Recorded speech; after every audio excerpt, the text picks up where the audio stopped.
نحمده ونصلي على رسوله الكريم أما بعد فأعوذ بالله من الشيطان الرجيم بسم الله الرحمن الرحيم وإذا الموءودة سئلت بأي ذنب قتلت صدق الله العظيم اللهم صل على سيدنا محمد وعلى آل سيدنا محمد وبارك وسلم۔ نبی علیہ الصلوۃ والسلام جب اس دنیا میں تشریف لائے تو عرب کے لوگ اس وقت بیٹی کی پیدائش کو منحوس سمجھتے تھے، ناپسندیدہ سمجھا جاتا تھا۔ وہ اس معاملے میں اس قدر ظالم تھے کہ اپنی بیٹیوں کو زندہ دفن کر دیا کرتے تھے۔ وہ قبرستان آج بھی موجود ہے جہاں بیٹیوں کو زندہ دفن کر دیا جاتا تھا۔ یہ عام بات تھی، عام عادت تھی ان کی۔ ایک صحابی یہ رسول وہ نبی علیہ الصلوۃ والسلام کے پاس آئے اور فرمایا، اے اللہ کے نبی، اسلام لانے سے پہلے مجھ سے ایک گناہ سرزد ہوا۔ میں سفر پر گیا ہوا تھا اور میری بیوی امید سے تھی۔ میرے ہاں میری غیر موجودگی میں میرے ہاں بیٹی کی ولادت ہوئی۔ ماں تو ماں ہوتی ہے۔ اس نے کہا میرا خاوند جب واپس آئے گا وہ بچی کو قتل کر دے گا۔ اس نے اپنی بہن کے ہاں اپنی بیٹی کو بھجوا دیا۔ تو کہتے ہیں جب میں واپس لوٹا تو میری بیوی نے، میری اہلیہ نے مجھ سے جھوٹ بول دیا کہ بچی کی ولادت ہوئی تھی، میں نے اس کا کام تمام کر دیا۔ کہتے ہیں کہ وہ بچی میری اہلیہ کی بہن کے گھر پلتی رہی، کھیلتی رہی۔ کبھی کبھی وہ میرے گھر آتی، میں اس کو اپنی اہلیہ کی بہن کی بیٹی سمجھ کے پیار کرتا رہا۔ وہ میرے پاس آتی، میرے سے میٹھی میٹھی باتیں کرتی، مجھے اس سے محبت ہو گئی۔ بچی کی باتیں مجھے بڑی پیاری لگتی تھیں۔ جب میری بیوی نے دیکھا کہ مجھے اس بچی سے لگاؤ ہو گیا ہے، مجھے اس بچی سے پیار ہو گیا ہے، تو اس نے سوچا کہ یہ بہترین ٹائم ہے اس ٹائم میں اس چیز کو ڈسکلوز کر دوں کہ یہ میری بہن کی بیٹی نہیں بلکہ میری ہی بیٹی ہے۔ میں نے اس کو وہاں بھیج دیا تھا۔ اب دیکھیں آپ کو اس سے کتنا پیار ہے۔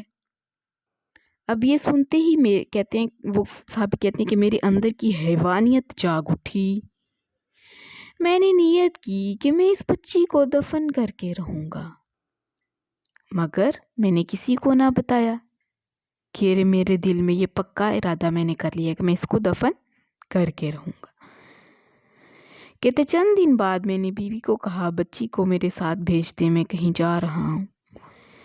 میں اس چھوٹی بچی کو لے کر ویرانے میں پہنچا، وہاں گڑھا کھودا، میرے کپڑے مٹی سے بھر گئے تو وہ چھوٹی بچی بولی، ابو آپ کے کپڑے گندے ہو رہے ہیں، مٹی آپ کے کپڑوں پہ پڑ رہی ہے، آپ کے کپڑے میلے ہو رہے ہیں۔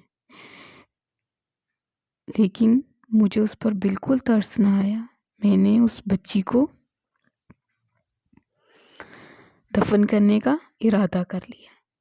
بچی حیران ہو کے دیکھ رہی تھی کہ باپ گڑھا کھود رہا ہے۔ اچانک سے باپ نے بچی کو دھکا دیا، رونے لگ گئی بچی۔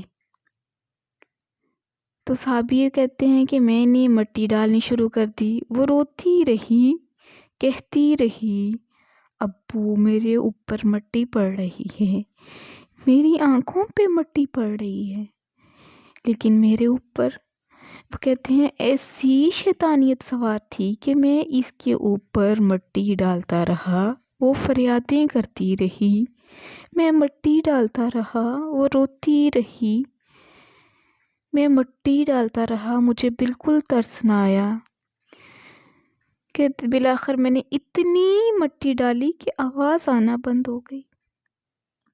اللہ کے نبی، اس وقت ہماری یہ حالت تھی۔ اب جس کو میں نے اٹھایا ہوا ہے وہ میری بھتیجی ہے، مجھے اچھی لگتی ہے۔ مجھے اسلام لانے کے بعد جب بیٹی کی قدر کا پتہ چلا تو مجھے ڈر لگتا ہے کہ اگر قیامت والے دن اللہ رب العزت نے مجھ سے سوال کر لیا وَإِذَا الْمَوْءُودَةُ سُئِلَتْ بِأَيِّ ذَنبٍ قُتِلَتْ، کس جرم کے پاداش میں اس کو زندہ دفن کیا، تو میں اللہ رب العزت کو کیا جواب دوں گا؟ پھر وہ رونے لگ گئے۔ تو نبی علیہ الصلوۃ والسلام نے فرمایا کہ اسلام لانے کے بعد پہلے کے تمام گناہ معاف ہو جاتے ہیں۔ یبدل اللہ سیئاتہم حسنات، یبدل اللہ بدل دیتے ہیں اللہ تعالیٰ سیئات کو، گناہوں کو، حسنات نیکیوں میں، یعنی وہ گناہ نیکیوں میں بدل دیتے ہیں اللہ تعالیٰ کلمہ پڑھنے کے بعد۔ اندازہ لگائیے کہ ایسے ماحول میں جہاں بیٹی کی پیدائش کا سن کر لوگوں کے چہرے سرخ ہو جایا کرتے تھے، بیٹی کی پیدائش کا سننا برداشت نہیں کرتے تھے، اس دور میں نبی علیہ الصلوۃ والسلام نے اپنی 2 انگلیاں اٹھا کر فرمایا، لوگوں، جس کی 2 بیٹیاں ہوں اور وہ ان کی اچھی پرورش کرے، وہ جنت میں میرے ساتھ ایسے ہوگا جیسے ہاتھ کی 2 انگلیاں ایک ساتھ ہوتی ہیں۔ تو اس سے اندازہ لگائیں اللہ رب العزت نے بیٹی کو کتنی عزت بخشی۔ یہ محسن انسانیت کا احسان ہے کہ اس نے عورت کو ہر روپ میں عزت دی، ماں ہونے کی حیثیت سے اس کے قدموں تلے جنت رکھ دی، اس کے اندر محبت کا مادہ رکھ دیا، بیٹی ہونے کی حیثیت سے، بیوی ہونے کی حیثیت پہ اس پہ ظلم کو روک دیا۔ تو نبی علیہ السلام نے عورت کو اس ظلم کے معاشرے سے نجات دلائی ہے۔